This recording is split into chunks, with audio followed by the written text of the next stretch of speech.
Hello and welcome to economist panel. आप सभी का बहुत बहुत स्वागत है इकोनॉमिक्स न्यूज़ इनिशिएटिव में। आज का हमारा टॉपिक है मीथेनॉल इकोनॉमी। ये एक इम्पॉर्टेंट टॉपिक है क्योंकि विगत कुछ वर्षों में बहुत सारे मेजर्स उठाए गए हैं रिन्यूएबल एनर्जी सेक्टर को फोकस करते हुए, जिससे हमारी डिपेंडेंसी कम हो सके कन्वेंशनल फ्यूल्स पे। ठीक है, तो मीथेनॉल इकोनॉमी भी उन्हीं में से एक स्टेप है, एक मेज़र है, जिसके बारे में हम लोग खंडवार तरीके से इसको समझेंगे। ठीक, इसमें हम लोग मीथेनॉल इकोनॉमी प्रोग्राम के बारे में भी चर्चा करेंगे और साथ में मीथेनॉल ही ऐसा क्यों है कि उसको इस्तेमाल किया जा रहा है रिन्यूएबल एनर्जी सेक्टर में।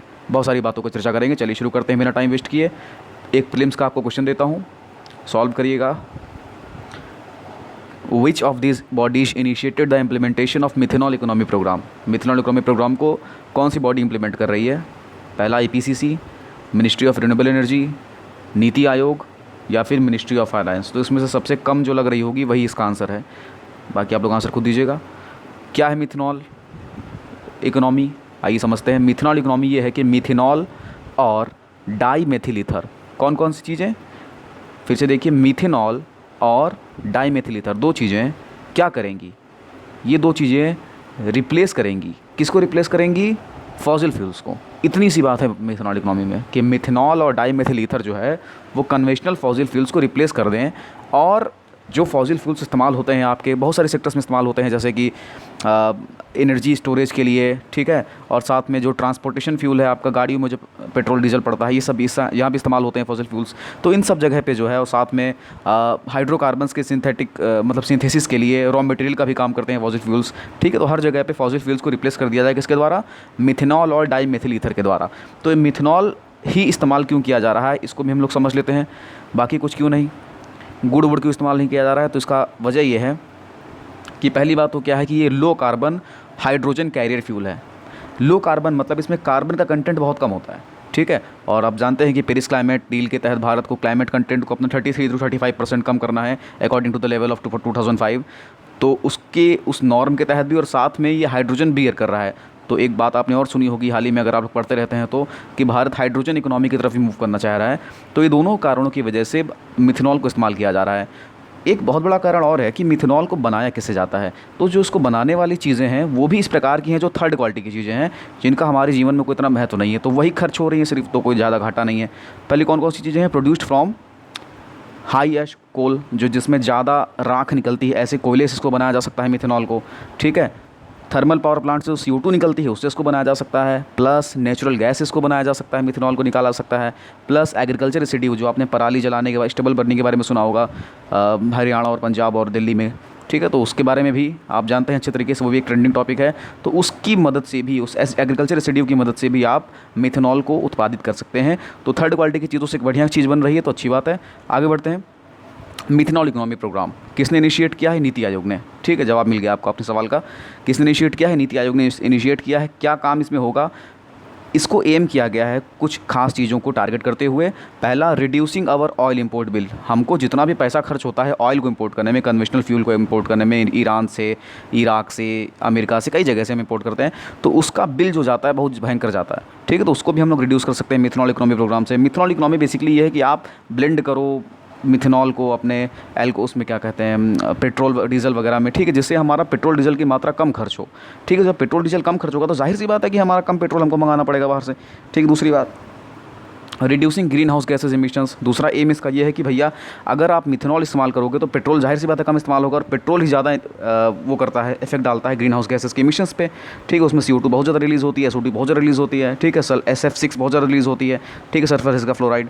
तो इन सब चीज़ों को भी रिड्यूस आप कर सकते हो, जिससे फ़ायदा होगा। दूसरी बात, converting Indian coal reserves and municipal solids waste into methanol.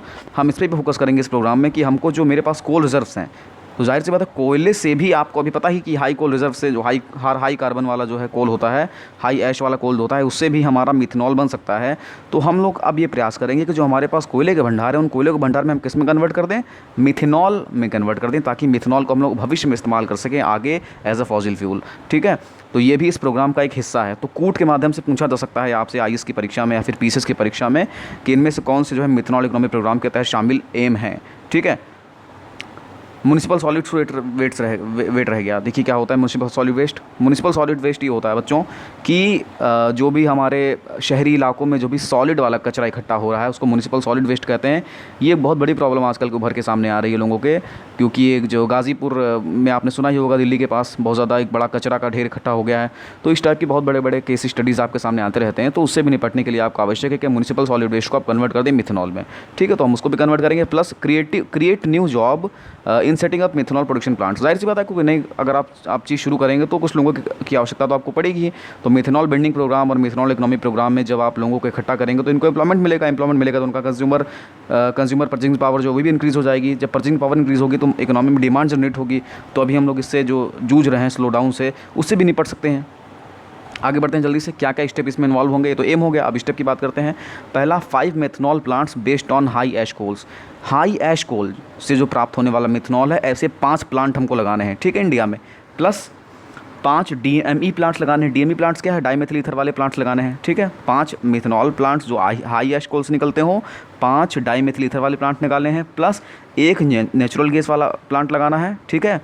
Plus इन तीनों की जो है जो टोटल प्रोडक्शन हो वो 20 मिलियन मीट्रिक टन जो है पर एनम होना चाहिए, ठीक है। और ये काम किया जा रहा है इजराइल की मदद से। मतलब इन तीनों जो प्लांट्स लगाए जा रहे हैं, इससे निकलने वाला जो मिथनॉल का उत्पादन है वो करीब 20 मिलियन मीट्रिक टन होना चाहिए।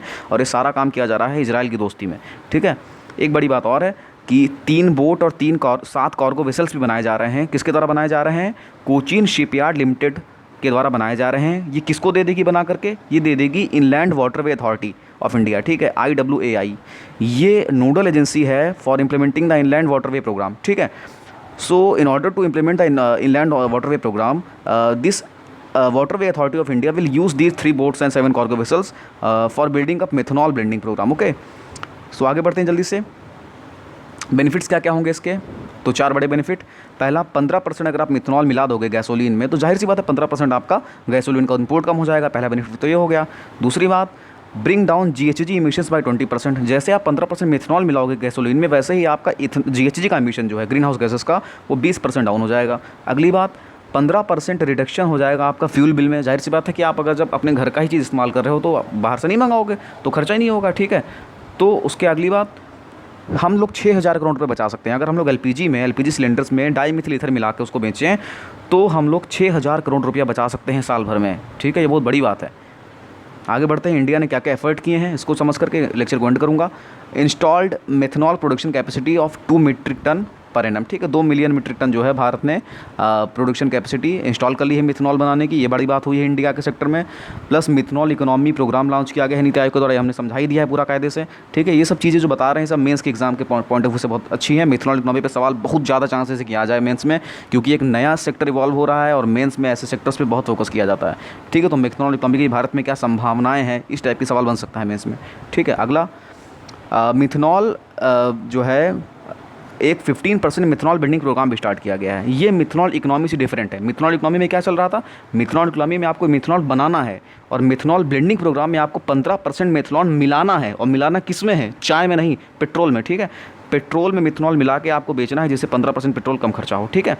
अगली बात, हम लोग डिस्कशन बहुत ज़्यादा कर रहे हैं इजराइल से इस दौरान कि इजराइल जो हमको टेक्नोलॉजी ट्रांसफ़र कर दे। किस चीज़ की टेक्नोलॉजी, कैसे मिथनॉल को ज़्यादा अच्छे से हम लोग ब्लेंड कर सकते हैं, ठीक है। क्योंकि इजराइल वो ऐसा देश है जिसने बहुत सक्सेसफुली, बहुत ही शानदार तरीके से मिथनॉल ब्लेंडिंग प्रोग्राम, मिथनॉल 15 जिसको कहा जाता है इजराइल में, उसको सक्सेसफुली इंप्लीमेंट कर दिया था, ठीक है। तो हम इजराइल से दोस्ती निभा रहे हैं, वो भी हमसे निभा रहा है, ठीक है। अगली बात, कुछ ग्लोबल इंजन मैन्युफैक्चरर्स हैं, मतलब कि जो इंजन बनाते हैं दुनिया भर में, वोल्वो, आप बस में बैठे ही होंगे, वोल्वो की, कैटरपिलर, मर्सिडीज़ वगैरह, तो वो भी इंडिया के प्लेयर्स जो हैं, इंडिया के प्लेयर्स मतलब विराट कोहली नहीं, इंडिया के प्लेयर्स मतलब इंडिया के जो इंजन मैन्युफैक्चरर्स हैं उनके साथ दोस्ती निभा करके उनको टेक्नोलॉजी ट्रांसफ़र करने के बारे में बढ़त बना रहे हैं अपनी, ठीक है। आगे बढ़ते हैं जल्दी से।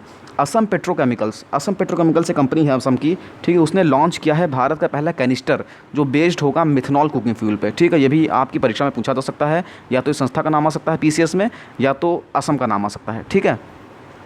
अगली बात, जो आखिरी बात है, हम लोग कैसे बायोमास आप समझते हैं गोबर टाइप की चीज़ें, तो बायोमास से हम लोग कैसे मेथनॉल बना दें, इसके ऊपर भी 2 लोगों के बीच में बड़ी अच्छी सी दोस्ती चल रही है और आगे काम बढ़ाया जा रहा है। वो दोनों चीज़ें कौन कौन सी हैं, IISc बैंगलोर, ठीक है, इंडियन इंस्टीट्यूट ऑफ साइंसेज और बैंगलोर में जो है, और एक है प्राज इंडस्ट्रीज़ पुणे, ठीक है। ये दोनों लोग दोस्ती निभा करके क्या कर रहे हैं, इस चीज़ पे, इस संभावना पे काम कर रहे हैं कि कैसे बायोमास से हम लोग मिथेनॉल बनाएंगे। ठीक है, कितना शानदार तरीके से समझाया है, ऐसा हमको लग रहा है। और आपको जैसा लगा है वैसा कमेंट बॉक्स में बताइएगा। ठीक है, थैंक यू वेरी मच।